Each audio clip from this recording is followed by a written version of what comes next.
हाँ तो यार, hello guys, welcome back to Start Smart. और आज हम लोग करेंगे क्लास 10th बायोलॉजी का चैप्टर नर्वस सिस्टम।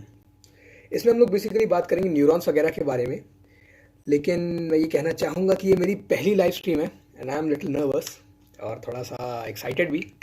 देखते हैं क्या होता है, but I try to give my 100% here as well. तो चलिए बात करते हैं हम लोग नर्वस सिस्टम के बारे में। तो यार, जिस तरह हमारी बॉडी में दूसरे सिस्टम्स हैं, जैसे भगवान ने ही हमें इतने सारे सिस्टम्स के साथ बनाया है कि एक सिस्टम नहीं है जो हमारी बॉडी को चलाता है। There are many systems like circulatory system, skeletal system, muscular system, nervous system, न जाने कितने तो सिस्टम है हमारे पास। क्यों? क्योंकि हमारी बॉडी अर्थ पे एक मतलब कह लो सबसे ज़्यादा कॉम्प्लेक्स मशीन जिसको आज तक हम खुद नहीं समझ पाए। हमारी बॉडी इस टाइप की मशीन है। जैसे हमारा दिमाग, आज तक हम लोग अपने दिमाग को पूरी तरह एक्सप्लोर नहीं कर पाए, हम लोग अपने दिमाग का पूरा पोटेंशियल नहीं समझ पाए। आज भी हमारी ये स्थिति है, ठीक है। तो मतलब इतने सारे सिस्टम्स एक साथ वर्क करते हैं। इन्हीं में से एक सबसे कॉम्प्लेक्स सिस्टम है हमारा नर्वस सिस्टम, जिसको आज हम लोग थोड़ा सा एक्सप्लोर करेंगे। इसके एक्सप्लोरेशन की तरफ एक पहला कदम बढ़ाएंगे, ठीक है। तो बुक में जो पहली चीज़ दी हुई है हेडिंग नंबर 10.1, वो है नीड ऑफ नर्वस सिस्टम। मैं बात कर रहा हूँ कंसाइज की, ठीक है। Need of nervous system. तो यार, जो बंदा नीड ऑफ नर्वस सिस्टम को रट रहा है, इस आंसर को रट रहा है, मैं कहूँगा मत रटो, छोड़ दो। क्यों? भाई यार, तुम इंसान हो, तुम्हारे पास नर्वस सिस्टम है, तुम खुद नर्वस सिस्टम को रोज रोज मतलब यूज करते हो, उसको एक्सपीरियंस करते हो कि क्या मेरी आवाज में दिक्कत है? Am I audible? Give me a second please, I think कुछ टेक्निकल ग्लिच है।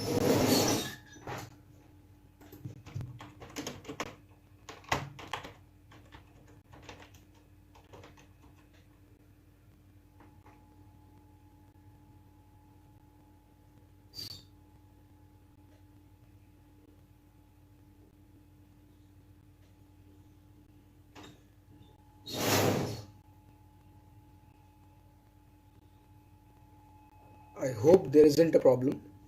तो चलिए कंटिन्यू करते हैं कि हमारा जो नर्वस सिस्टम है, हम लोग रोज़ उसे यूज़ करते हैं। अब एक एग्जांपल दूंगा मैं, और इसमें जितने भी पॉइंट्स दिए हैं वो सब एक एग्जांपल समझा दूंगा। देखो कैसे। सपोज करो ये तुम हो, ठीक है। तुम कुछ कर रहे हो, सपोज कर लो सो रहे हो, ठीक है। और ये कोई बंदा आया, कोई बंदा बी, और इसने आके तुम्हें तमाचा मार दिया। अब तुम क्या करोगे? देखो, पहला काम क्या करोगे? पहले तो तुम्हें कुछ मिली सेकेंड्स लगेंगे ये समझने में कि हुआ क्या तुम्हारे साथ। यानी कि पहले तुम ये रियलाइज करोगे कि तुम्हारे सराउंडिंग में क्या चेंजेस आए, क्या हो गया तुम्हारे साथ, कंटाप पड़ गया, तुम्हें खा गए एक थप्पड़, ठीक है। दूसरी चीज, तुम ये मतलब कोशिश करोगे ये जानने की ये बंदा है कौन। सपोज कर लो तुम्हारा कोई दुश्मन है, ठीक है। सपोज कर लो ही इज योर एनिमी, ठीक है। आपके एनिमी ने आपको थप्पड़ मारा, तो आप क्या करोगे? आप रिकॉल करने की कोशिश करोगे बंदा है कौन जिसने मेरे को थप्पड़ मारा। तो आप क्या करोगे? रिकॉल करोगे। फिर क्या करोगे आप? फिर आप सोचोगे अब मुझे क्या करना चाहिए, मैं इसको थप्पड़ मारूं या ना मारूं, ठीक है। अब आप क्या करोगे? अब आप सोचोगे, अपनी अकल लगाओगे, ठीक है। You'll think. फिर क्या करोगे आप? फाइनली आपका सपोज कर लो प्लान बना इसको मारने का। तो अब आप क्या करोगे? एक अपना हाथ उठाया, मार दी इसकी एक चमाट आपने भी। यानी कि आपने भी इसको स्लैप कर दिया, थप्पड़ मार दिया, तमाचा मार दिया, न जाने कितने तो सिनोनिम्स से इसके, ठीक है। आपने भी इसको कंटाप मार दिया, यू स्लैप्ड। अब देखो यहाँ क्या क्या हुआ। रियलाइज, पहली चीज आपको रियलाइज हुआ कि आपके सराउंडिंग्स में क्या चेंज हुए। पहला पॉइंट यही है, keeps us informed about our surroundings. देखो होता क्या है, नर्वस सिस्टम जो है वो मतलब ऐसे समझ लो तुम कि हमें हमारे सराउंडिंग के बारे में, हमारे इन्वायरमेंट के बारे में, हमारे अगल बगल क्या हो रहा है, इस सब के बारे में इन्फॉर्म्ड रखता है। कैसे? जैसे यहीं पे इसने तुम्हें थप्पड़ मारा, तुम्हें मतलब उसके थप्पड़ मारने से पहले तुम्हें नहीं पता था कि वो थप्पड़ मारेगा, लेकिन जैसे ही उसने थप्पड़ मारा तुम्हें पता चल गया ना वो थप्पड़ मार रहा है, या उसने थप्पड़ मार दिया तुम्हें। इसी को हम लोग कहते हैं स्टिम्युलस। स्टिम्युलस, ये वर्ड आपको इस चैप्टर में हो सकता है बहुत जगह सुनने को मिल जाए। तो देखो स्टिम्युलस क्या होता है।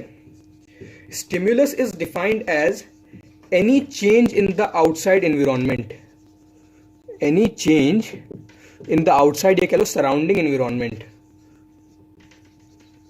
surrounding environment। चलो बस इतना लिख रहा हूँ। environment मतलब कैसे? आपको उसने थप्पड़ मारा, आपकी सराउंडिंग में चेंज हुआ। पहले आप बिल्कुल आराम से बैठे थे, सपोज कर लो सो रहे थे, उसने आपको थप्पड़ मारा, एकदम से आप जाग गए, एकदम से आप अलर्ट हो गए, एकदम से आपको अपने सराउंडिंग्स के बारे में पता चल गया। तो यहाँ पर स्टिम्युलस क्या हुआ? उसका थप्पड़ मारना। क्या हुआ? उसका आपको स्लैप करना यहाँ पर स्टिम्युलस हो गया।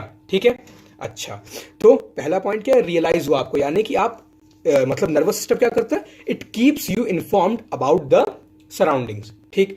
दूसरा पॉइंट क्या है? रिकॉल। आपने याद करने की कोशिश की ये बंदा है कौन, तो हमारा दिमाग क्या करता है? हमें याद करने में हेल्प करता है, रिमेंबर करने में, रिकॉल करने में। जैसे आपसे मैं पूछ लूँ ए प्लस बी का होल स्क्वायर क्या होता है, आप भले बोलो ना, लेकिन आपके दिमाग में आ गया A square plus B square plus 2ab होता है। ठीक है। तीसरी चीज हमें थिंक करने में हेल्प करता है, वो तो तुम लोग अभी भी कर रहे हो, अभी भी तो तुम लोग सोच ही रहे हो, जो कुछ भी मैं पढ़ा रहा हूँ वो तुम समझ रहे हो। और जैसे थिंकिंग को ऐसे समझ लो, रैशनल थिंकिंग एक तरीके से। जैसे ये पेड़ है, इधर से एप्पल गिरा न्यूटन के सर पे, न्यूटन ने क्या किया? सोचा सोचा सोचा, थिंकिंग कर करके ही उन्होंने अपनी क्या थ्योरी दे दी, तीन तीन लॉज ही दे दिए ग्रेविटेशन पे। ठीक है, तो थिंकिंग तो भैया ह्यूमन की हमेशा से ही नेचर रहा है, थिंकिंग एंड क्यूरियोसिटी। एक और चीज़ है रीजन। रीजन यानी कि मतलब बुक में एक अलग से पॉइंट दिया रीजन। रीजन को आप ऐसे समझ लो, रीजनिंग, कि आपकी रीजनिंग करने की क्षमता। जैसे यही तो किया था न्यूटन ने कि एप्पल नीचे आया तो क्यों आया, उसने क्या किया? रीजन लगाया, लॉजिक पूछा। ठीक है, तो हमारे ब्रेन का ये भी एक काम है। उसके बाद यू स्लैप्ड हिम। स्लैप करने में क्या किया आपने? अपना हाथ उठाया, हाथ उठा के उसको कंटाप मारा। यहां पर क्या हुआ? आपने अपना हाथ उठाया। इन दैट केस आपने क्या किया? हाथ उठा के आपने कंटाप मारा, तो आपको आपने अपने हाथ को उठाने के लिए सिग्नल भेजा होगा ना, किसी ने आपके हाथ को सिग्नल भेजा होगा कि हाँ अब हाथ उठाओ, इसको मारना है। ये काम भी आपका नर्वस सिस्टम करता है। आपके नर्वस सिस्टम ने ही सिग्नल भेजा आपके हाथ को कि हाथ उठाओ, इसको मारना है। तो हाथ जो उठा आपके नर्वस सिस्टम की वजह से उठा। समझ रहे हो? तो ये जो मतलब नर्वस सिस्टम का एक और नीड ये है कि it controls and harmonizes all the voluntary muscles. आपका हाथ जो है वो एक वॉलेंट्री मसल है। वॉलेंट्री मसल मतलब ऐसी मसल जो आपके कंट्रोल में हो। तो हाथ आपके कंट्रोल में है, तो इसने क्या किया? आपका नर्वस सिस्टम आपके हाथ को कंट्रोल कर रहा है, उसने उठाया और थप्पड़ लगवा दिया। ठीक है, और एक चौथा पॉइंट और, regulates involuntary activities. Involuntary activities मतलब दिल धड़कना। दिल आपका हमेशा 24/7/365 डेज हमेशा धड़कता ही रहता है। जैसे आपकी आंखें, जब भी आपकी आंखें खुली, आप टीवी देख रहे हो, कुछ भी कर रहे हो, आपकी आंखें बीच बीच में बंद होती रहेंगी। योर आईज विल ब्लिंक, झपकती रहेंगी पलकें, आपको चाहे पता चले ना चले। ठीक है, ये सब भी नर्वस सिस्टम ही कंट्रोल करता है। तो इस केस में आपको क्या लगता है? आपकी धड़कनें चल नहीं रही होंगी? ऑब्वियसली चल रही होंगी, यानी कि आपकी इनवॉल्यूंट्री मसल्स जो है वो भी कंट्रोल हो रही हैं। तो एक एग्जांपल से चारों पॉइंट समझा दिए मैंने, और ये अकेला ऐसा एग्जांपल नहीं, ऐसे तुम्हें कईयों एग्जांपल मिल जाएंगे। ठीक है ना? बस यार, जो तुम रोज एक्सपीरियंस करते हो वो सब साइंस है, बस उसमें थोड़ी साइंस अप्लाई करो, उसको फील करो। ठीक है, चलो आगे बढ़ते हैं। अगला है हमारे पास न्यूरॉन के बारे में। तो न्यूरॉन क्या होता है? Neuron is the most basic, और you can say it is the structural and functional unit. और उससे पहले मैं ये कहना चाहूंगा कि इस वक्त मेरे पास एक व्यूअर है एटलीस्ट, तो मैं उस व्यूअर से पूछना चाहूंगा कि क्या आपको कहीं कोई समस्या आ रही है? आप अपना डाउट डाल दीजिए, I will clear it after I explain the neuron वाली चीज। ठीक है, तो न्यूरॉन क्या है? Neuron is the most basic, और you can see the smallest structural and functional unit in the nervous system. Example के तौर पे, जैसे हम लोगों ने पढ़ा रेस्पिरेटरी सिस्टम, तो रेस्पिरेटरी सिस्टम में हमारे पास क्या होता है? नाक से हवा अंदर गई, अंदर जाने के बाद यहाँ से ट्रैकिया से होते हुए इधर एक साइड गई, इसमें फिर ब्रोंक्यूल होते हैं, इनमें फिर हाँ ब्रोंकल होते हैं, फिर ब्रोंक्यूल होते हैं, सबसे लास्ट में जो सबसे बेसिक यूनिट होती है वो होती है एल्वियोली। एल्वियोली। ठीक है, जैसे आपने बात किया एक्सक्रीटरी सिस्टम में। एक्सक्रीटरी सिस्टम में किडनी में जो आपका फिल्टर होता है, बहुत छोटे छोटे फिल्टर्स होते हैं, उन्हें हम कहते हैं नेफ्रॉन्स। तो ये जो नेफ्रॉन्स हैं, ये आपके एक्सक्रीटरी सिस्टम के सबसे फंडामेंटल पार्टिकल्स हैं। ठीक है, मेरे पास बार बार आ रही माइक प्रॉब्लम। क्या माइक प्रॉब्लम है चिन्मय भारद्वाज? कृपया आप इसे थोड़ा डिटेल में बताएं कि आवाज क्लियर नहीं आ रही या क्या दिक्कत क्या आ रही एग्जैक्टली।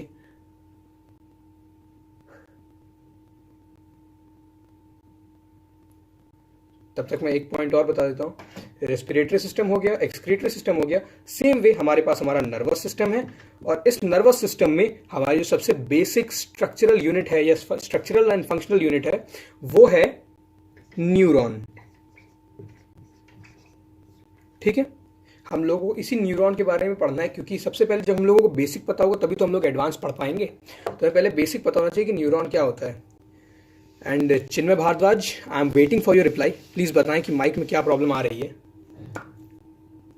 मैं खुद ही ट्राई करता हूँ जरा।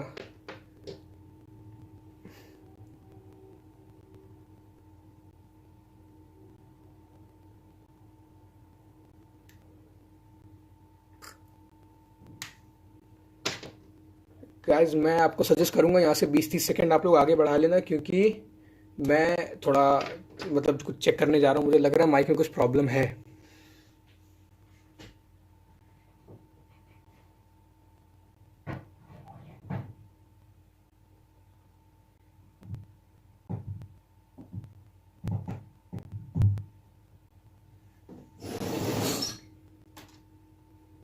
Hello hello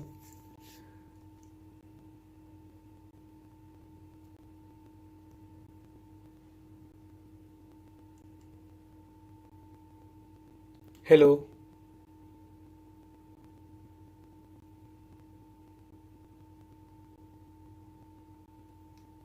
I think it is fine now.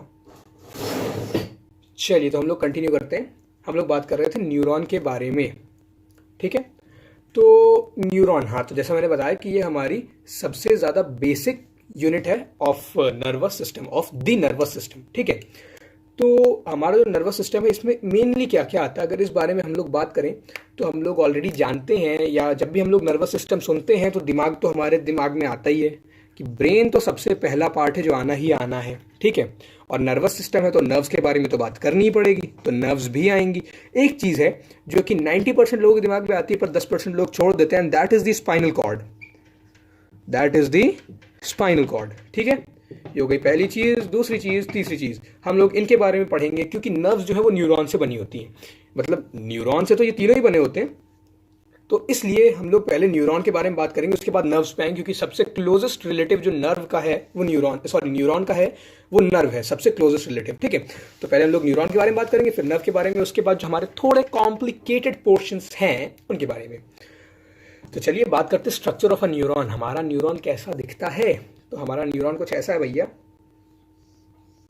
पहले यहाँ पर तो कुछ एक अजीब सा ऐसा स्ट्रक्चर है, ठीक है। यहाँ पर एक ऐसा, चलिए मेरे पास कोई और एक व्यूअर आए हैं, उनका नाम है श्रेयस श्रीवास्तव, तो आप भी वेलकम। और इसमें कुछ ऐसा ऐसा भी होता है, ठीक है। अब ये एग्जैक्टली क्या है इसके बारे में बात करें तो हमारे न्यूरॉन का ये जो पार्ट है ये कहलाता है पेरिकैरियन, या इसको हम लोग ऐसे बोले तो इसको हम लोग कहेंगे सेल बॉडी। सेल बॉडी क्यों? क्योंकि ये इस पूरे सेल की जो मेन बॉडी है वो यहाँ पर है। इसके हमारे पास दो और नाम है, and those names are perikaryon and the other name is cyton. अब साइटोन नहीं समझ में आ रहा, कोई बात नहीं, पेरिकैरियन से कुछ समझ में आ रहा है। याद करो जब हम लोगों ने पढ़ा था, ये बात है उस जमाने की जब हम लोग कर रहे थे chapter number 2, that chapter number 2 was cell cycle and division. उसमें एक माइटोसिस का पार्ट था कैरियोकाइनेसिस, याद आया? कैरियोकिनेसिस। इसमें हम लोगों ने बात करी थी कि दो थे, कैरियो एक साइटो। साइटोकाइनेसिस में साइटोप्लाज्म का डिवीजन होता है और कैरियोकाइनेसिस में न्यूक्लियस का डिवीजन होता है, और you can say nucleus divides. So karyo is something that is related to the nucleus, ठीक है। तो हमारा जो पेरिकैरियन है, पेरिकैरियन में this karyon means nucleus, this is something related to nucleus. Nucleus तो इसमें कहीं ना कहीं से रिलेटेड होगा ही, ठीक है। पेरी क्या होता है? पेरी मीन्स आउटर कवरिंग, या एक तरीके से कह लो सराउंडिंग। तो अगर हम लोग इसको एक बार में बोलना चाहे तो हम लोग कह सकते हैं something that surrounds the nucleus, ठीक। तो ये सेल बॉडी है, दिस सराउंड्स द न्यूक्लियस। इसमें ये जो हमारे पास दिख रहा है छोटा सा, दिस इज अवर न्यूक्लियस। क्या है ये हमारे पास न्यूक्लियस है, ये सेल बॉडी है, इसी का नाम पेरिकैरियन भी है, या फिर इसको हम लोग साइटोन भी कहते हैं, ठीक। इसके बाद ये जो इसमें यहाँ पर ये इतना लंबा सा एक ये जा रहा है ना, ये इसको हम लोग कहते हैं एक्सॉन। नाम बड़ा अच्छा लगता है मेरे को, पता नहीं क्यों, एक्सॉन, ठीक है। ये जो यहाँ पर आपको ऐसे ऐसे दिख रहा है ना अलग से, ये जो यहाँ पर निकला हुआ है, ये निकला, ये निकला है, ये निकला और ये निकला, ये सब है साइटोप्लाज्मिक प्रोजेक्शन। ये पूरा हमारे पास यहाँ पर साइटोप्लाज्म है, ठीक है।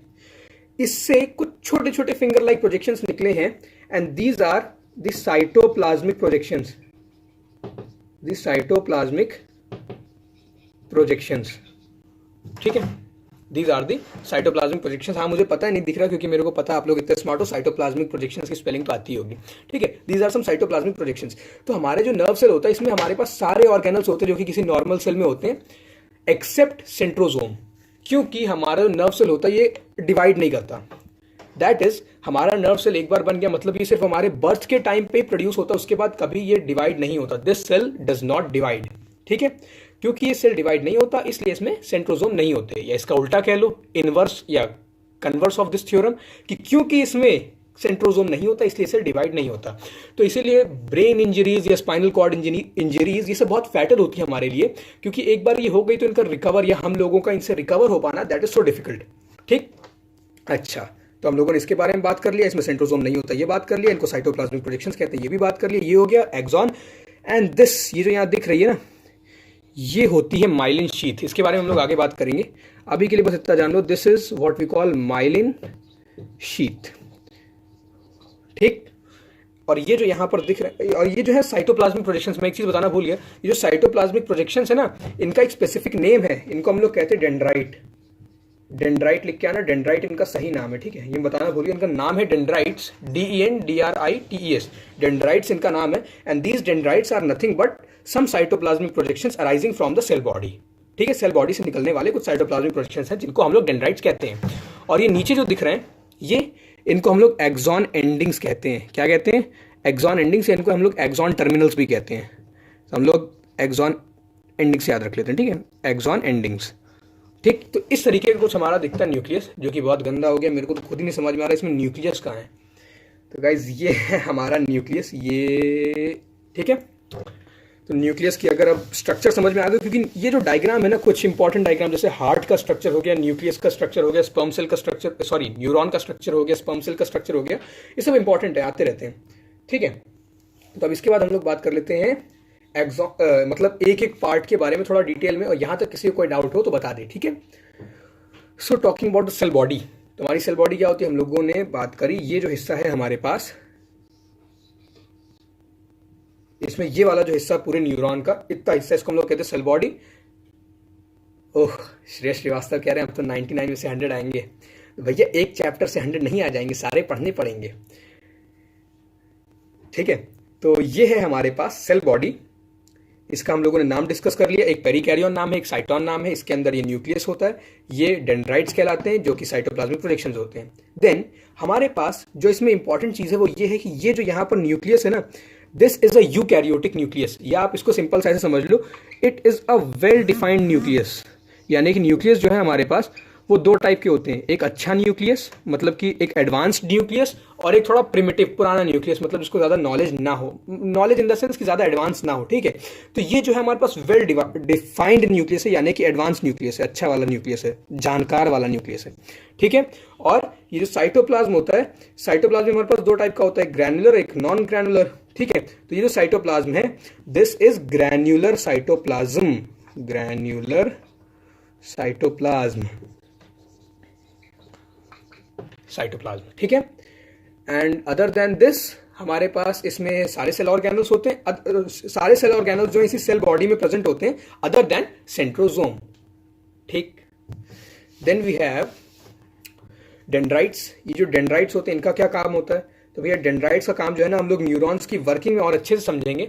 अभी के लिए बस थोड़ा सा जान लेते हैं क्या होता है, कि ये वही साइटोप्लाज्मिक प्रोजेक्शन होते हैं, और जो नर्व इंपल्स होती है ना, नर्व इंपल्स मतलब एक टाइप का सिग्नल जो हमारी बॉडी या हमारे सेंस ऑर्गन्स हमारे ब्रेन तक भेजते हैं, उनको हम लोग कहते हैं नर्व इंपल्स, ठीक है। तो ये जो होती हैं पॉइंट पॉइंट पे नर्व इंपल्स को कंडक्ट करती हैं। क्या? ये जो डेंड्राइट्स निकले होती हैं, जिनको मतलब जो एक तरीके के साइटोप्लाज्मिक प्रोजेक्शंस होते हैं जिनको हम लोग डेंड्राइट कहते हैं, वो नर्व इंपल्स को कंडक्ट करने में हेल्प करती हैं। कैसे करती हैं ये हम लोग आगे बात करेंगे, ठीक है। इसके बाद हमारे पास एक्सॉन। एक्सॉन ये वाला जो लंबा सा पार्ट है, इसकी सबसे बड़ी स्पेशलिटी कि ये जो है this can range from some millimetres to more than 1 metre, यानी कि ये 1 मीटर से भी ज़्यादा बड़ा हो सकता है, कुछ मिलीमीटर से लेकर के मोर देन 1 मीटर, यानी कि इसकी लेंथ बहुत लंबी भी हो सकती है, ठीक है। ये क्या है? ये सेल बॉडी से निकला हुआ एक प्रोजेक्शन है, या फिर इट इज़ एक बुक में दिया रहता है, it is a long process from the cell body, ठीक। उसके बाद इसकी साइज के बारे में बात होगी, कुछ मिलीमीटर से लेकर के ये 1 मीटर से भी ज़्यादा लंबा हो सकता है। उसके बाद इसमें हमारे पास इनकी बात की गई माइलिन शीथ की। ये एक तरीके से इंसुलेटर का काम करती हैं। अभी हम लोग बात करेंगे कैसे।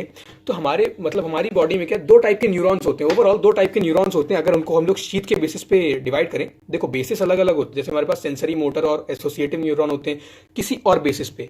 अगर इस बेसिस पे डिवाइड करें तो हमारे पास दो टाइप के न्यूरॉन होते हैं, एक माइलिनेटेड, क्या लिख रहा हूँ यार मैं,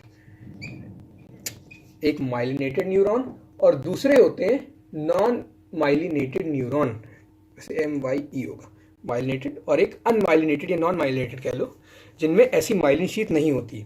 तो हमारी जो ह्यूमन बॉडी है उनमें ज्यादातर न्यूरॉन्स जो है माइलिनेटेड न्यूरॉन्स होते हैं, यानी कि उनमें ये माइलिन शीथ होती है हमारी बॉडी के ज्यादातर न्यूरॉन्स में। ठीक, उसके बाद ये जो मतलब हमारे पास शीथ होती है ये वाइट कलर की होती है। ये जरूर से ध्यान रखना, रट लो कि ये शीथ जो है वाइट कलर की होती है। क्यों? क्योंकि इसका आगे बहुत यूज आए, मतलब आगे ये अच्छी जगह पे यूज होगा। रट लो कि ये जो माइलिन शीथ होती है this is white in colour. आगे जब हम लोग व्हाइट मैटर, ग्रे मैटर के बारे में पढ़ेंगे ना, ये याद करने में लोगों को दिक्कत होती है। तो अगर आपको ये याद रहेगा तो वो आराम से याद हो जाएगा। ठीक, so this is a myelin sheath which is of white colour and that is it. इस वजह से जो एक्सॉन है उसका ओवरऑल कलर जो है हमें व्हाइट सा दिखाई देता है। जो माइलिनेटेड एक्सॉन होते हैं, माइलिनेटेड न्यूरॉन होते हैं, उनका कलर हमें व्हाइट दिखाई देता है। ठीक, इसके बाद हमारे पास है नोड्स ऑफ रेनवायर, मतलब कि दो माइलिन शीथ। जैसे मान लो ये मेरे पास 3 माइलिन शीथ है इस एक्सॉन बॉडी पे, इस एक्सॉन पे। तो इसमें जो बीच की ये जो जगह है ना, ये वाली, दीज जगहs are known as nodes of, या नोड ऑफ RANVEER, रणवीर नहीं है, रेनवायर है।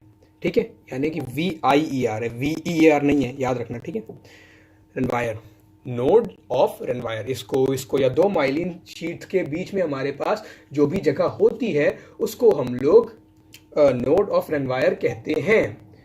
तो यहां तक कोई डाउट? अच्छा, मेरे को तो कभी नहीं दिखा क्या न्यूरॉन? थोड़ा डिटेल में बताइए, आपको क्या कभी नहीं दिखा?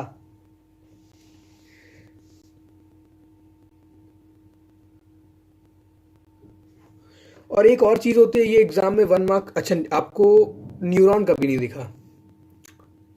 किसकी बॉडी का डाइसेक्शन किया था आपने? चीर फाड़ करके देखा था कि ऐसे ही सनग्लासेस लगा के सोच रहे थे कि न्यूरॉन दिख जाएगा बॉडी के अंदर का? तो हमारे पास जो माइलिन शीथ होती है, इस माइलिन शीथ में जो आउटर मोस्ट कवरिंग है, थोड़ा स्लो चलिए सर। अच्छा ठीक है भाई, स्लो चलेंगे।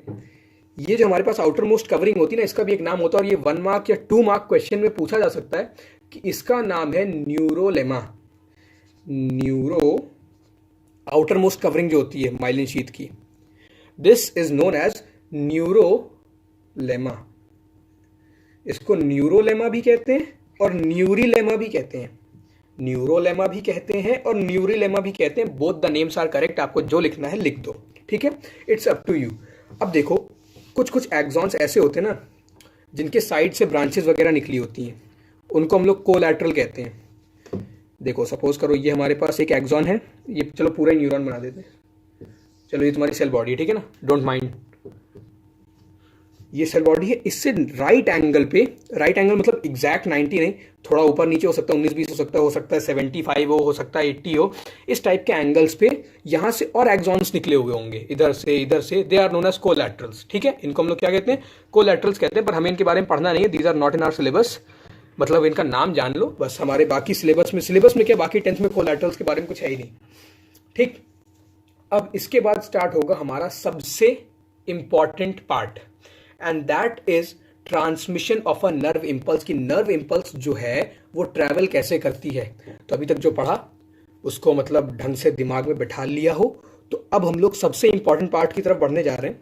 ठीक है, this is a little complex, लेकिन I will try to make it as easy for you as possible. ठीक है, तो देखो हमारे पास सपोज कर लो ये एक है न्यूरॉन। ठीक है, तो ये जो न्यूरॉन है, इस न्यूरॉन में ये आपकी सेल बॉडी हो गई।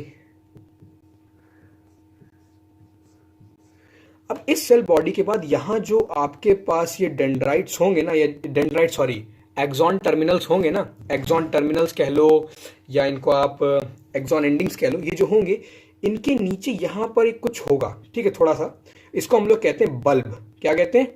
बल्ब कहते हैं। अगर मैं इसको एक बल्ब को जूम इन करके आपको दिखाऊं तो ये कुछ ऐसा दिखेगा कि ये आपका यहाँ से आ रहा है और ये कुछ ऐसा सा यहाँ पर चौड़ा सा है। ये मतलब ये जूम इन नहीं है, ये हिस्सा जूम इन करके दिखा रहा हूँ थोड़ा। तो इसके अंदर आपको कुछ ऐसे ऐसे बॉल्स दिखेंगे जिनके अंदर कुछ भरा होगा, ठीक है, कुछ ऐसा सा होगा। ये मेरे को सैड फेस टाइप लग रहा है, तो आपको ऐसा कुछ दिखेगा इनके अंदर। तो ये जो होते हैं ना, ये जो इनके अंदर छोटे छोटे दिख रहे हैं बॉल टाइप, ये कहलाते हैं न्यूरो ट्रांसमीटर। न्यूरो ट्रांसमीटर, जगह नहीं थी इसलिए लिख नहीं पाया, मैं यहाँ लिख देता हूँ। चलो, इनको हम लोग कहते हैं न्यूरो ट्रांसमीटर। और हमारी बॉडी में सबसे इम्पॉर्टेंट या सबसे मेन जो न्यूरो ट्रांसमीटर है दैट इज एसिटाइल कोलिन। ये नाम याद रखना, ठीक है, बहुत बार भूल जाते हैं, मैं खुद बहुत बार भूल चुका हूँ, इसलिए एक्सपीरियंस से कह रहा हूँ। एसिटाइल कुछ कोनिन, अरे यार, एसिटाइल कोलिन, एसिटाइल कोलिन, ठीक है, ये नाम याद रखना। ये देखो, neurotransmitter which is known as acetylcholine, ठीक है। तो ये जो बल्ब है, इसमें जो न्यूरोट्रांसमीटर है, ये नर्व इम्पल्स को एक न्यूरॉन से दूसरे न्यूरॉन में कंडक्ट करने में बहुत ज़्यादा सहाय होते हैं, बहुत ज़्यादा हेल्प करते हैं। कैसे करते हैं वो हम लोग जान लेते हैं, ये सब इरेज करते हैं। अब सिर्फ हम लोग यहाँ बात करेंगे दो न्यूरॉन्स की, एक न्यूरॉन का सर, दूसरे की पूंछ। एक चीज़ ज़रूर याद रखना कि कोई भी न्यूरॉन हो वो हमेशा अपने साइटोन से एक्सॉन की तरफ इंपल्स कैरी करेगा, कभी इस तरीके से नहीं करेगा, नेवर एवर पॉसिबल। हमेशा एक ही डायरेक्शन, इसका फ्लो यूनिडायरेक्शनल होता है, यहां से इस तरफ, that is from left to right, cyton से एक्सॉन एंडिंग्स की तरफ ही होगा, ठीक है, ऑलवेज माइंड दैट। तो चलो, एक का हम लोग बना लेते हैं यहां पर, ये that is the axon endings, जिनमें से एक का हम लोगों ने ये बड़ा सा बल्ब बना लिया।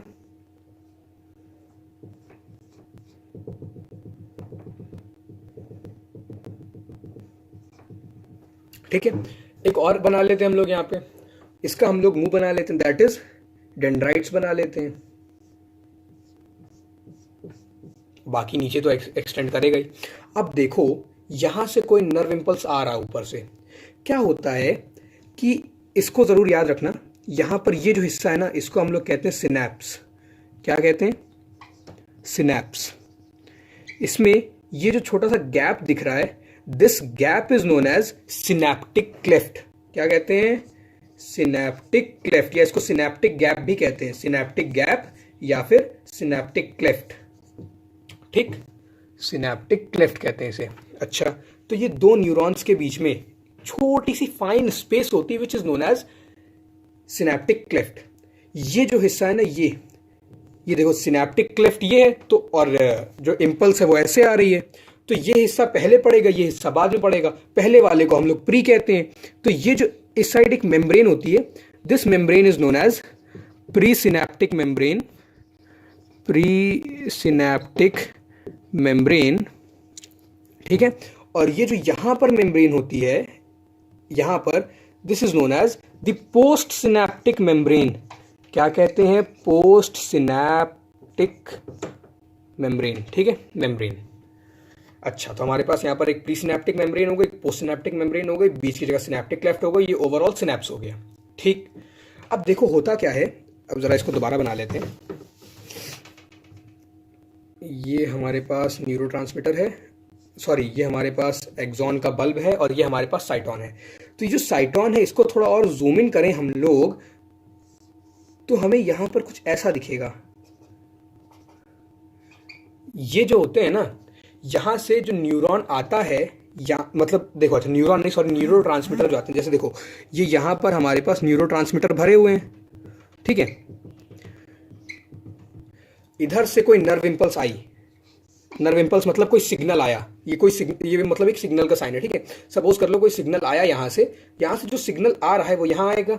यहाँ पर ये जो न्यूरोट्रांसमीटर्स हैं वो धीरे से यहाँ से निकलेंगे, यहाँ से आए बाहर आए, ठीक है, ऐसे हैं, आगे बढ़े, मतलब ये जो सिग्नल है, इस सिग्नल को कैरी करके, इस सिग्नल को लेके यहाँ से आगे बढ़े, एंड देन ये एक पॉइंट पे मतलब बिल्कुल प्री सिनेप्टिक मेम्ब्रेन के पास आ जाते हैं एंड उसके बाद ये कुछ ऐसे हो जाते हैं। इनका जो न्यूरोट्रांसमीटर ये जो होता है ना, वो यहां से बाहर निकलने लगता है। This neurotransmitter starts getting out, और यहां पर ये जो होते हैं ना, ये इन न्यूरोट्रांसमीटर्स को रिसीव करते हैं। ओह क्या कमेंट है, ऐसे कमेंट बहुत मुश्किल से मिलते हैं। ये बायोलॉजी में नेम्स कौन रखा था, मैं उसका मर्डर कर दूंगा। चलो ठीक है, नो वायलेंस एंड क्या कहूँ मैं, क्या ही कह सकता हूँ, बस इतना ही कहूँगा। चलो नो वायलेंस, और ऐसी बातें कृपया यूट्यूब के प्लेटफॉर्म पर इस माध्यम से आप दूसरों को ना बताएं। जस्ट किडिंग, ठीक है। तो ये देखो, ये यहाँ पर ये जो न्यूरोट्रांसमीटर्स हैं ये इनको रिसीव करते हैं, ठीक है। सिर्फ यही रिसीव करते हैं, बाकी कोई रिसीव नहीं करता। तो यहां से न्यूरोट्रांसमीटर इन्होंने रिसीव किए, और ये याद रखना कि ये कभी ज्वाइन नहीं करेंगे, ये दोनों कभी एक दूसरे से अटैच्ड नहीं होंगे। They will always be at a distance and this distance is known as the synaptic cleft. क्या कहते हैं? सिनेप्टिक क्लेफ्ट, ठीक है ना। सिनेप्टिक क्लेफ्ट डिस्टेंस होती है, यहां से ये आते हैं, इधर चले जाते हैं। इस तरीके से आपका इंपल्स का ट्रांसफर होता है एक न्यूरॉन से दूसरे न्यूरॉन में, या आप कह सकते हो एक एक्सॉन एंडिंग से दूसरे साइटोन में या डेंड्राइट में, ठीक है। Till here I don't think कोई डाउट होगा। अब मैं यहां पर 1 मिनट रुकता हूं, आप लोग आराम से अपना टाइम लो, ये पूरा समझ लो, then we will proceed. 1 minute क्या, 30 सेकेंड्स काफी है। ध्यान मतलब अपना लगा लो, समझ लो। I will wait for a while.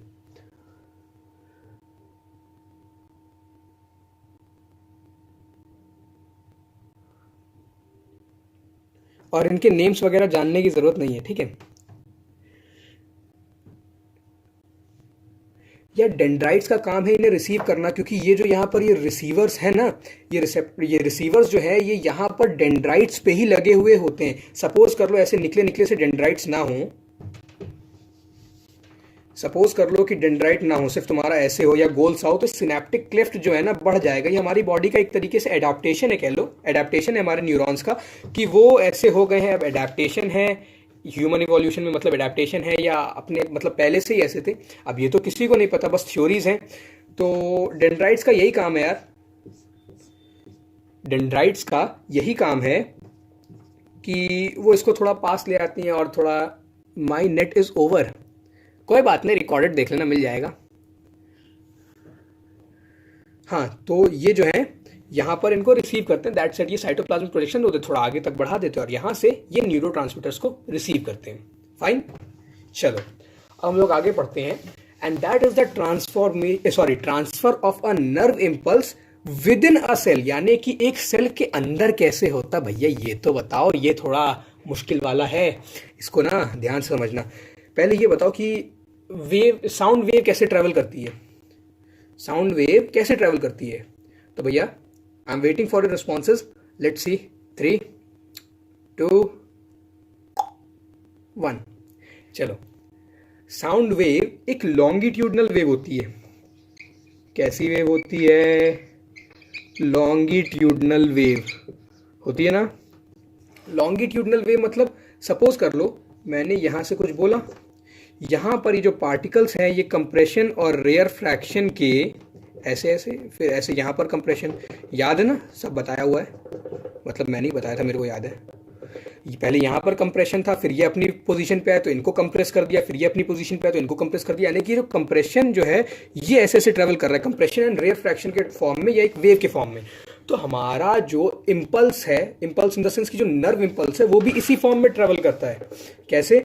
ये देखो, ये हमारे पास मतलब चलो ये हमारे पास हमारा एक्सॉन है, तो एक्सॉन में जो नर्व इम्पल्स है वो इस तरीके से ट्रेवल करेगा।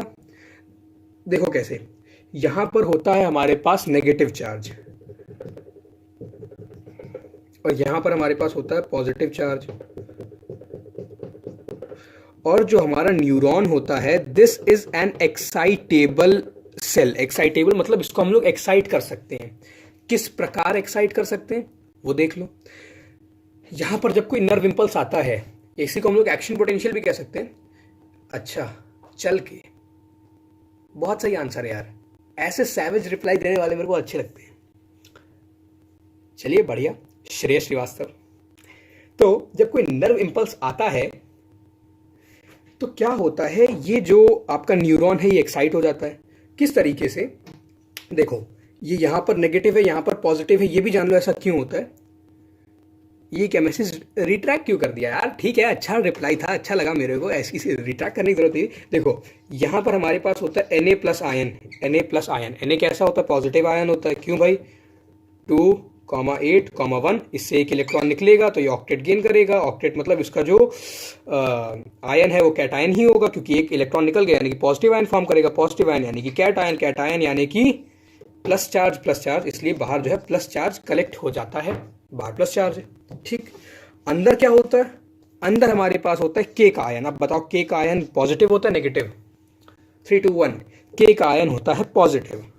दैट इज के जो है एक कैटायन है, यानी कि के जो है वो अंदर पॉजिटिव चार्ज डेवलप करेगा। अब अंदर नेगेटिव कैसे आ गया?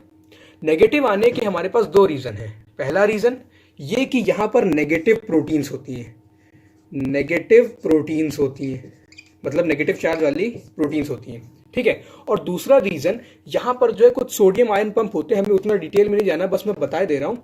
ऐसे समझ लो कि हमारे पास कोई सोडियम आयन पंप है यहाँ पर। ठीक है, तो ये क्या करता है, इधर सपोज कर लो Na प्लस चार्ज है और इधर K प्लस चार्ज है, तो ये क्या करेगा, यहाँ पर से तीन चलो छोड़ो यार, ये चीज़ छोड़ो, ये ज़्यादा एडवांस हो जाएगी। बस इतना समझ लो, यहाँ पर नेगेटिव प्रोटीन्स होती हैं और हमारे पास यहाँ पर एक सोडियम पंप होता है। सोडियम आयन पंप कहते हैं हम लोग उसे, सोडियम आयन पंप या फिर सोडियम पोटेशियम पंप। वो क्या करता है, सोडियम और पोटेशियम को, सोडियम एंड पोटेशियम को इधर उधर करता रहता है। ठीक है, यूजिंग एटीपी, एटीपी को यूज करके वो इनके बीच में इधर उधर ट्रांसफर करता रहता है और इस एटीपी को ये ब्रेक कर देता है एडीपी और पी में। ठीक है, इस पी की जो एनर्जी है वो दिख नहीं रहा होगा, ये देखो अभी थोड़ा सा दिख रहा होगा। ठीक है, तो इस पी की जो एनर्जी है, इस पी की एनर्जी को यूज करके ये इनको इधर उधर ट्रांसफर करता रहता है। वो छोड़ दो, इतना समझ लो कि 3 सोडियम 2 पोटेशियम ऐसा कुछ ऐसा ट्रांसफर होता है। बस इतना समझ लो कि यहाँ पर ओवरऑल नेगेटिव चार्ज डेवलप हो जाता है और साइड साइड में पॉजिटिव। ठीक है, ज़्यादा डिटेल में जाने की जरूरत नहीं क्योंकि हमारे सिलेबस में है नहीं, बस मैंने बता दिया कि यहाँ नेगेटिव डेवलप क्यों होता है। So that is because in दोनों के एक्सचेंज की वजह से, जिस वजह से यहाँ पर एक नेगेटिव डेवलप होता है and the second region being यहाँ पर नेगेटिव प्रोटीन्स होते हैं। अब एक्सचेंज कैसे होता है that is not so important, इसलिए अब मैं सोच रहा हूँ स्किप कर दूँ। पहले सोचा तो बता दूँ, अब सोच रहा हूँ स्किप कर दूँ। ठीक है, तो यहाँ पर कोई नर्व इम्पल्स, तो देखो अभी जनरली हमारे पास यहाँ पर नेगेटिव होता है, यहाँ पर पॉजिटिव होता है। ठीक है, और हमारे पास पोलैरिटी किसे कहते हैं हम लोग, फिर चाहे वो मैग्नेटिक पोलैरिटी हो या फिर इलेक्ट्रिकल पोलैरिटी हो। पोलैरिटी का मतलब होता है कि दो डायरेक्शन या कह लो दो पोल्स, एक पॉजिटिव एक नेगेटिव।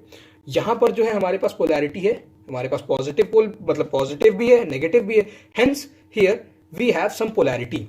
ठीक है, कुछ पोलैरिटी है। तो ये जो स्टेट होती है ना, इसकी जनरल स्टेट, इस जनरल स्टेट को हम लोग क्या कहते हैं, रेस्टिंग स्टेट, या फिर इसको हम लोग और एक नाम से कह सकते हैं that is polarised state. Polarised state, resting और पोलराइज्ड स्टेट। ठीक है, क्यों? क्योंकि यहां पर इसके पास दो पोल्स हैं। ठीक, अब क्या हुआ, सपोज करो यहां पर कोई नर्व इंपल्स आई। जब नर्व इंपल्स आती है तो यहां पर मच जाता है हड़कंप। क्यों? क्योंकि एक्साइटेबल सेल है तो एक्साइट हो जाता है। एक्साइट हो जाता है तो क्या करेगा, इधर उधर मतलब एक्साइटेशन हुआ। तो इस केस में, एक्साइटेशन के केस में क्या होता है, प्लस अंदर ज्यादा हो जाता है और जो नेगेटिव है वो बाहर हो जाता है। मतलब अंदर जो है वो ज्यादा प्लस हो जाता है, नेगेटिव जो है वो बाहर हो जाता है। यानी कि ये हिस्सा प्लस हो गया, ये हिस्सा नेगेटिव हो गया। इस केस में हम लोग क्या कहेंगे, हमारा बाकी का जो हिस्सा है दिस पार्ट, इसमें अभी भी प्लस बाहर है नेगेटिव अंदर है, यानी कि ये अभी भी रेस्टिंग स्टेट में या कह लो पोलराइज्ड स्टेट में है। और ये जो स्पेसिफिक एरिया है, ये इसको हम लोग एक्साइटेड रीजन कहेंगे, एक्साइटेड रीजन और दी डीपोलराइज्ड। डीपोलराइज्ड का ये मतलब नहीं कि इसके जो पोल्स हैं वो खत्म हो गए, नहीं। डीपोलराइज्ड का इस केस में मतलब है कि इसके पोल्स जो है वो इंटरचेंज हो गए, माइनस उधर चला गया प्लस अंदर आ गया, डीपोलराइज्ड स्टेट। ठीक है, ये एक्साइटेड रीजन हो गया डीपोलराइज्ड। जैसा कि हम लोगों ने बात किया था, हमारी जो साउंड वेव वो कंप्रेशन रेयर फ्रैक्शन की फॉर्म में ट्रेवल करती है, यानी कि पहले यहाँ पर कंप्रेशन, आगे रेयर फ्रैक्शन, फिर ये जो कंप्रेशन है ये कंप्रेशन आगे आ जाएगा, ये हिस्सा कंप्रेस हो जाएगा और फिर इधर रेयर फ्रैक्शन हो जाएगा। फिर ये कंप्रेशन, जिस तरह ये कंप्रेशन ट्रेवल कर रहा है ना, अब ये यहाँ पर कंप्रेशन आ गया, रेयर फ्रैक्शन यहाँ पे आ गया, जिस तरीके से ये कंप्रेशन रेयर फ्रैक्शन ट्रेवल कर रहा है सेम तरीके से ये होगा। अभी ये नेगेटिव है, ये पॉजिटिव है, थोड़ा आगे गया, अब सपोज कर लो ये धीरे धीरे आगे जाएगा, ये जो यहाँ पर इंपल्स है आगे जाएगी, इसी फॉर्म में जाएगी। यहाँ पर कंप्रेशन आगे बढ़ रहे थे, यहाँ पर कंप्रेशन आगे बढ़ रहे थे, इस केस में क्या होगा, ये जो डीपोलराइज्ड स्टेट है या ये जो एक्साइटेड स्टेट है, एक्साइटेड रीजन है, ये आगे बढ़ेगा। तो कुछ ऐसा हो जाएगा कि अब मैं बुक से दिखाता हूं कैसा हो जाएगा। कुछ ऐसा सिनेरियो हो जाएगा आपके पास, ये देखो कुछ ऐसा हो जाएगा।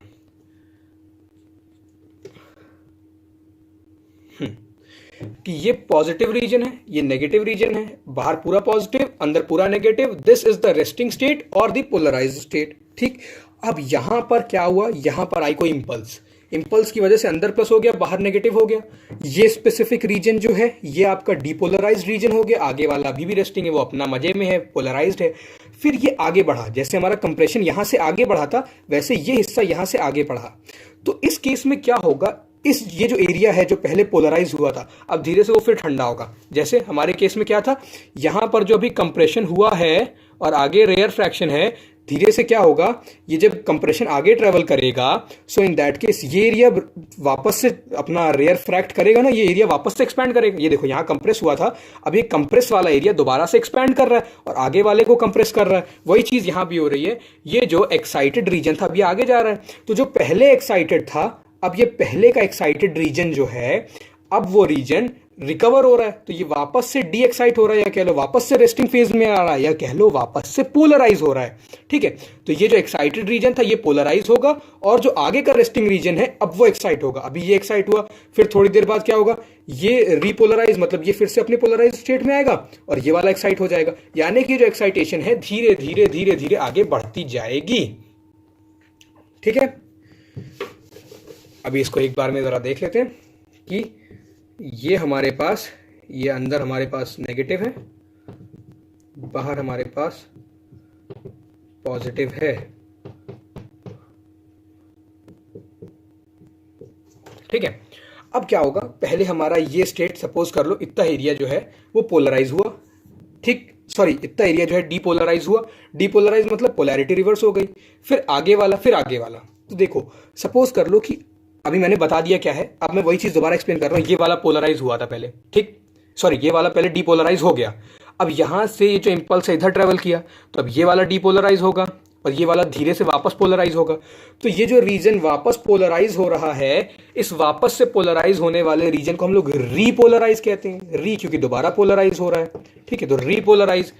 ये जो रीजन है अब ये रीपोलराइज हो रहा है, मतलब यहां पर जो इंपल्स था वो आगे आ गया। तो ये जो रीजन है अब ये रीजन डीपोलराइज हो जाएगा, यानी कि इस रीजन पे पोलैरिटी बदल जाएगी और आगे फिर से सेम पोलैरिटी रहेगी, मतलब बाहर पॉजिटिव अंदर नेगेटिव।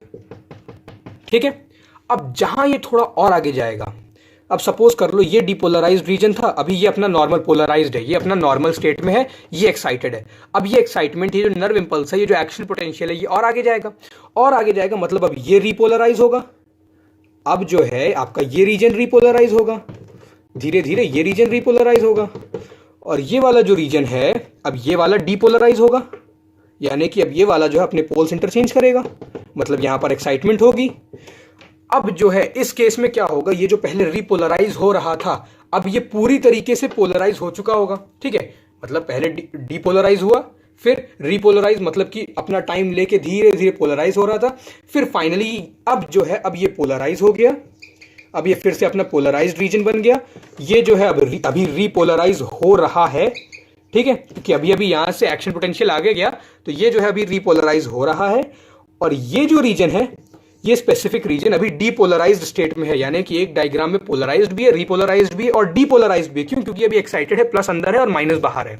ठीक है, यानी कि ये जो है अभी अपनी डीपोलराइज्ड स्टेट में है। ठीक, this was all about the conduction of nerve impulse inside an axon. ठीक है, आई होप अभी सब समझ में आ गया होगा। अभी कोई डाउट हो किसी को, जल्दी बताएं, और ना हो तो कह दें आ गया सर।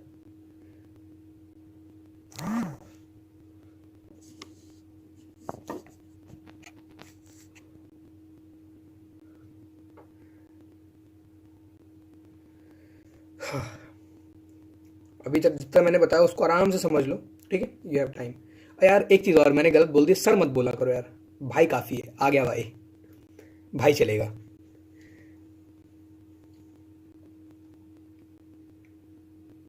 अब इनकी अगर डेफिनेशन की बात कर ली जाए तो पोलराइज्ड स्टेट मतलब रेस्टिंग स्टेट, यानी कि it is the state where negative charge is inside and the positive charge is outside, जैसे ये लिखा हुआ है। चलो डेफिनेशन बुक से देख लो, बुक वाली डेफिनेशन भी एक बार देख लेते हैं क्या कह रही है बुक। बुक कह रही है इन द नॉर्मल यानी कि resting condition the outer side of the nerve fibre carries positive charge, जो हम लोग अभी बात कर चुके, और अंदर में होता है नेगेटिव चार्ज। ठीक है, and this is known as the polarised state. इसको हम लोग क्या कहते हैं, पोलराइज्ड स्टेट कहते हैं। ठीक, उसके बाद मतलब पोलराइज्ड स्टेट की डेफिनेशन क्लियर हो गई। डीपोलराइज्ड की देख लो, डीपोलराइज्ड है on stimulation mechanical, electrical, chemical और हीट एक्सेट्रा, यानी कि अगर हम लोगों ने कुछ छुआ वो गर्म होता है या कुछ भी, मतलब अभी स्किन के एग्जांपल की बात करें तो हम लोगों ने कुछ छुआ, अगर वो गर्म है तो हमारी पूरी नर्व में एक एक्शन पोटेंशियल या एक सिग्नल, एक नर्व इम्पल्स ट्रेवल करेगा। ठीक है, तो एक्सॉन मेम्ब्रेन जो है, अच्छा इसके पीछे का रीज़न जान लो, मैं बताना भूल गया कि ये जो हमारी मेम्ब्रेन होती है ना, ये जो यहाँ पर हमारे पास एक्सॉन है, ये जो है एक्सॉन, ये यहाँ पर इसके बाहर में प्लस होगा, अंदर में माइनस होगा। ठीक है, जब इसमें से कोई नर्व इम्पल्स ट्रैवल करता है ना, रुको इसको थोड़ा जूम आउट करने समझ में आएगा। जब इसमें से कोई नर्व इम्पल्स ट्रैवल करता है ना, तो ये एक सेमी परमिएबल मेम्ब्रेन होती है। ठीक है, इसकी जो है सोडियम के लिए परमिएबिलिटी कम होती है। ठीक है, लेकिन जब इसमें से कोई इम्पल्स ट्रैवल करती है उस टाइम पे क्या होता है कि इसमें जो है ऑस्मोसिस, मतलब सेमी परमिएबल मेम्ब्रेन है तो ऑस्मोसिस तो होगा ही। तो अब इस केस में क्या होगा, ये जो सेमी परमिएबल मेम्ब्रेन है, इस मेम्ब्रेन में सोडियम के लिए परमिएबिलिटी इंक्रीज हो जाती है। इंक्रीज हो जाएगी तो क्या होगा, तो ये अंदर आएंगे, सोडियम अंदर आया यानी कि Na+ अंदर आया, Na+ अंदर आया तो अपने साथ पॉजिटिव चार्ज ले आएगा। और क्योंकि बाहर की तरफ Na+ कम हो गए, बाहर की तरफ Na+ कम होने की वजह से कंपैरेटिवली यानी कि पहले के मुकाबले नेगेटिव चार्ज डेवलप हो जाएगा। ठीक है, नेगेटिव चार्ज का मतलब पहले के मुकाबले नेगेटिव चार्ज डेवलप हो जाएगा, और यहाँ से जो नेगेटिव प्रोटीन है वो इस तरफ जाएंगे, तो ये भी रीजन है कि नेगेटिव चार्ज है वो और ज़्यादा डेवलप होगा। ठीक है, तो ये देखो, अब वापस आ जाए इस पर, तो लिखा हुआ है becomes more permeable to Na+ ions which move inward, Na+ ions अंदर की तरफ आए और अपने साथ साथ प्लस चार्ज भी लाए। ठीक है, inwards and cause loss of polarisation, that is depolarisation, and this is known as excited region. और ये आगे हमारे पास ये दी एक और डेफिनेशन कि conduction of nerve impulse is a wave, जैसे कि लॉन्गिट्यूडनल वेव अभी बात कर ली। ठीक है, is a wave of depolarisation followed by repolarisation. और रीपोलराइजेशन होता क्या है, the previous area becomes repolarised. बस रीपोलराइजेशन डेफिनेशन समझ में आई गई होगी यार। चलो, अब हमारा ये आज का जो टॉपिक है बहुत जल्द एंड पे पहुंचने वाला है। ये देखो सिनैप्स की जरा एक देख लो, मीनिंग डेफिनेशन इंपॉर्टेंट है। कहाँ है सिनैप्स, ये रहा। Synapse is the point of contact. अभी देख लेने, पॉइंट ऑफ कॉन्टैक्ट एग्जैक्टली कोई पॉइंट होता नहीं है क्योंकि उनके बीच में कॉन्टैक्ट ही नहीं होता। Synapse is the point of contact between the terminal branches of the axon of a neuron with the dendrites of another neuron, यानी कि एक के एक्सॉन टर्मिनल्स और दूसरे के साइटोन के डेंड्राइट्स। ठीक है, of dendrites of another neuron separated by a fine gap, एक बहुत हल्का सा गैप होता है, and this hole is known as a synapse, जिसमें से वो जो गैप है ना, ये जो फाइन गैप है, this fine gap is specifically known as synaptic cleft। फिर से सुन लो कि जो पॉइंट ऑफ कांटेक्ट होता है जो कि छोटे से गैप से सेपरेटेड होता है, तो उस पॉइंट ऑफ कांटेक्ट को हम लोग सिनैप्स कहते हैं, और जो गैप होता है उसको सिनैप्टिक क्लेफ्ट कहते हैं। और कहीं कहीं पर आपको देखने को मिल जाएगा कि दिया हुआ है कि मतलब कहीं कहीं पर आपको मिलेगा कि synapse is presynaptic membrane plus presynaptic membrane plus synaptic cleft plus postsynaptic membrane is equal to synapse. कहीं कहीं पर ये भी मिल जाता है कि सिनेप्टिक क्लेफ्ट उस गैप को कहते हैं, and synapse is equal to presynaptic membrane plus synaptic cleft plus postsynaptic membrane. ठीक है, कहीं कहीं पर आपको यह भी मिल सकता है। ठीक, तो अब हम लोग बात कर लेते हैं न्यूरॉन हमारे पास कितने टाइप्स के होते हैं। अभी हम लोगों ने बात करी एक अनमाइलिनेटेड, वो हमारे पास किस बेसिस पे था कि उसमें माइलिन शीथ है या नहीं है। अब हम लोग दूसरे उसमें बात करेंगे कि भैया वो कहां से कहां और कैसे इंफॉर्मेशन कैरी करता है। ठीक है, तो इस बेसिस पे हमारे पास यार 3 टाइप के न्यूरॉन होते हैं और ये ज्यादा इंपॉर्टेंट बेसिस ऑफ क्लासिफिकेशन है। एंड दिस सेज कि हमारे पास 3 टाइप के न्यूरॉन होते हैं। पहले लो खत्म हो गई यार इंक, सेंसरी न्यूरॉन्स। पहले हैं हमारे पास सेंसरी न्यूरॉन्स। ये क्या करते हैं, जो हमारे पास रिसेप्टर्स होते हैं। ये पूछ सकता है व्हाट इज रिसेप्टर, तो रिसेप्टर क्या होता है हमारे पास। रिसेप्टर जो हैं वो एक तरीके से समझ लो, अभी के लिए इतना समझ लो कि रिसेप्टर्स आर सेंस ऑर्गन्स। ठीक है, सेंस ऑर्गन्स। इनकी डेफिनेशन की बात करी जाए तो receptors are the specialised epithelial cells which on receiving the stimulus set up waves of impulse towards the central nervous system. यानी कि जब भी रिसेप्टर को कोई भी मतलब स्टिमुलस मिलेगा, जैसे स्टिमुलस मतलब कोई भी एक्सटर्नल एनवायरनमेंट में चेंज, जब भी रिसेप्टर को एक्सटर्नल एनवायरनमेंट में चेंज मिलेगा वो क्या करेगा, यहां से मतलब एक स्पेशलाइज्ड एपिथेलियल सेल्स होते हैं। ठीक है, वो क्या करेंगे, स्टिमुलस मिलते ही यहां से इंपल्स जनरेट कर देंगे, और या कह लो वेव, अरे वेव कह रहा हूं, एक एक्शन पोटेंशियल जनरेट कर देंगे या एक नर्व इंपल्स जनरेट कर देंगे। वो आपकी पूरी बॉडी में से ट्रेवल करते ऊपर तक जाएगी, ब्रेन तक या स्पाइनल कॉर्ड तक, जहां तक भी, वो हम लोग आगे बात करेंगे कहां तक कौन सी जाती है। ठीक है, जहां तक भी वो जाएगी वहां जाएगी। This is known as this sensory neuron. तो देखो रिसेप्टर क्या हुआ, रिसेप्टर आपके वो एपिथेलियल सेल्स हुए जो कि स्पेशली सेंस ऑर्गन्स है, क्योंकि ये स्पेशली सेंस ऑर्गन्स में ही होते हैं, क्योंकि वही हमें सेंस करने में हेल्प करते हैं। तो रिसेप्टर्स वो स्पेशलाइज्ड एपिथेलियल सेल्स होते हैं जो कि सेंस ऑर्गन से कोई भी स्टिमुलस रिसीव होने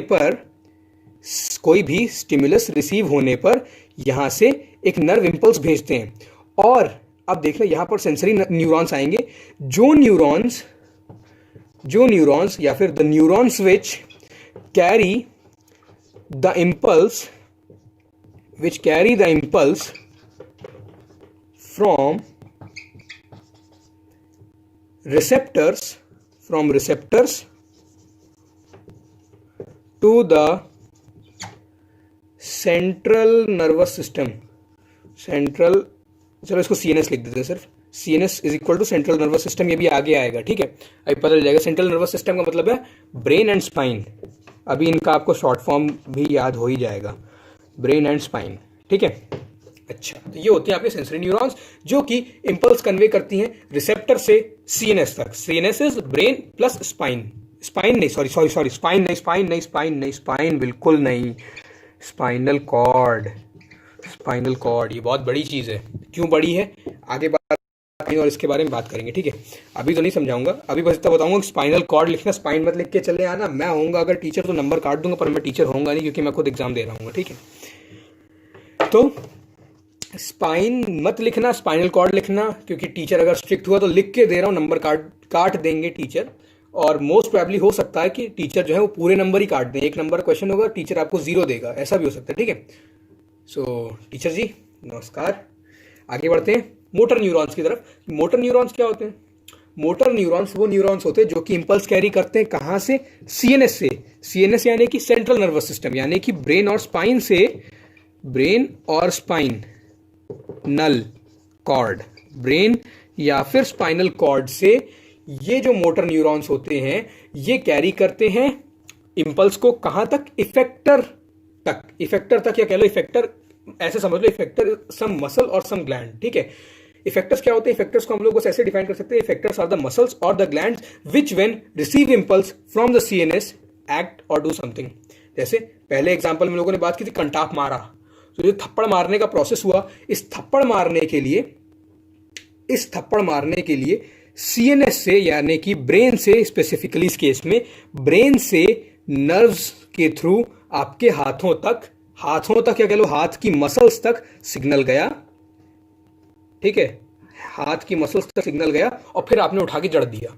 ठीक, तो ये जिस न्यूरॉन के थ्रू गया या जिन न्यूरॉन्स के थ्रू गया, एक न्यूरॉन से तो जाएगा नहीं, जिन न्यूरॉन्स के थ्रू थप्पड़ मारने का सिग्नल आपके ब्रेन से आपके हाथों तक गया, दिस या these neurons will be known as the motor neurons, यानी कि सीएनएस से जो हैंड की तरफ या गए, हैंड की तरफ या किसी और मसल या ग्लैंड की तरफ जाएं। ठीक, अगले एसोसिएटिव न्यूरॉन्स। एसोसिएटिव या एसोसिएशन न्यूरॉन्स को हम लोग इंटर न्यूरॉन भी कहते हैं। और ये क्या करते हैं, ये आपके ब्रेन और स्पाइनल कॉर्ड में जो मोटर न्यूरॉन्स होते हैं, ये आपके ब्रेन और स्पाइनल कॉर्ड में होते हैं और ये आपके सेंसरी न्यूरॉन्स को मोटर न्यूरॉन से कनेक्ट करते हैं। ठीक है, अब सिंपल से इसको याद करने का एक तरीका बता रहा हूं मैं। सिम, सब्सक्राइबर आइडेंटिटी मॉड्यूल वाला सिम नहीं, SIM which stands for sensory inter motor, यानी कि क्या करेगा, सेंसरी से पहले आपके ब्रेन में सिग्नल जाएगा, इंटर क्या करेगा, यहां से आपके इंटर, आपका जो इंटर न्यूरॉन है या आपका जो एसोसिएटिव न्यूरॉन है, इंटर को हम लोग एसोसिएटिव में कहते हैं, ये आपके सिग्नल को मोटर न्यूरॉन तक कन्वे करेगा। ठीक है, क्योंकि ये जो है इन दोनों के बीच का कनेक्शन है, एस और एम को कनेक्ट करता है इंटर न्यूरॉन, और ये आपके ब्रेन और उसमें पाया जाता है स्पाइनल कॉर्ड में। ठीक है, तो यहां से सेंसरी न्यूरॉन से सिग्नल गया, इंटर न्यूरॉन ने उसको मोटर न्यूरॉन को दिया, फिर मोटर न्यूरॉन इसको दूसरी मसल को देगा, फिर आप मारो कंटाप या आपको जो भी करना, खाना खाना, पानी पीना, फुटबॉल खेलना, किक मारनी, जो करना है वो आप इस तरीके से करोगे। तो एसआईएम एक तरीका हो गया। अब थोड़ी सी बात कर लेते हैं नर्व्स के बारे में। तो नर्व्स क्या होता है, nerve is a bundle of neurons. Nerve is a bundle of neurons. Suppose कर लो ये मेरे पास कोई गोल सा सिलेंडर है, ठीक है, सपोज कर लो ये है, ये नर्व है, इस नर्व के अंदर मिलियंस ऑफ न्यूरॉन्स है। ठीक है, नर्व एक बाल से भी पतला स्ट्रैंड है which emerges from the brain and spinal cord to the whole body, पूरी बॉडी में फैली रहती है, and it consist thousands of millions of neurons. ये सिंपली बात करें तो एक्सॉन, क्योंकि न्यूरॉन में यार साइटॉन तो सिर्फ इतना सा ही है, बाकी जो नर्व है ना, सपोज कर लो ये आपके खूब सारे साइटॉन्स हैं, यहाँ पे बहुत सारे साइटॉन्स हैं। ठीक है, तो साइटॉन तो सिर्फ इतने हिस्से में होंगे ना, बाकी जो नर्व है, इस नर्व में आपका न्यूरॉन का एक ही हिस्सा तो ट्रेवल करेगा, और वो कौन सा हिस्सा होगा, ऑब्वियसली एक्सॉन, जो कि कुछ मिलीमीटर से लेकर के मीटर जितने भी हो सकते हैं, 1 मीटर से बड़े भी हो सकते हैं। तो जो साइटॉन है वो ऊपर ही रह जाएगा। अगर स्पेसिफिकली बात करें, मतलब हम लोग ये कह सकते हैं कि ये जो नर्व है, this is a group of neurons. और अगर थोड़ा स्पेसिफिक वे में बात करना चाहे तो हम लोग ये कह सकते हैं कि ये जो नर्व है, ये जो नर्व है, दिस इज अ ग्रुप, या फिर this is a group of some axons. ठीक है, ग्रुप कह लो या बंडल ज्यादा सही वर्ड रहेगा, it is a bundle of exons.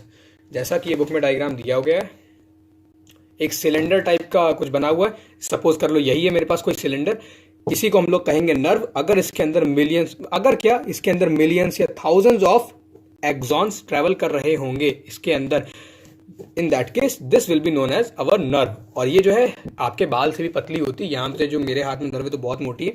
इसका वैसे डायग्राम बहुत ईजी है, बनाने को आएगा नहीं। ये जो है ये आपकी ट्यूबुलर शीट है, ट्यूबुलर मतलब एक ट्यूब जैसी एक शीट है, और ये आपके एक्सॉन्स हैं।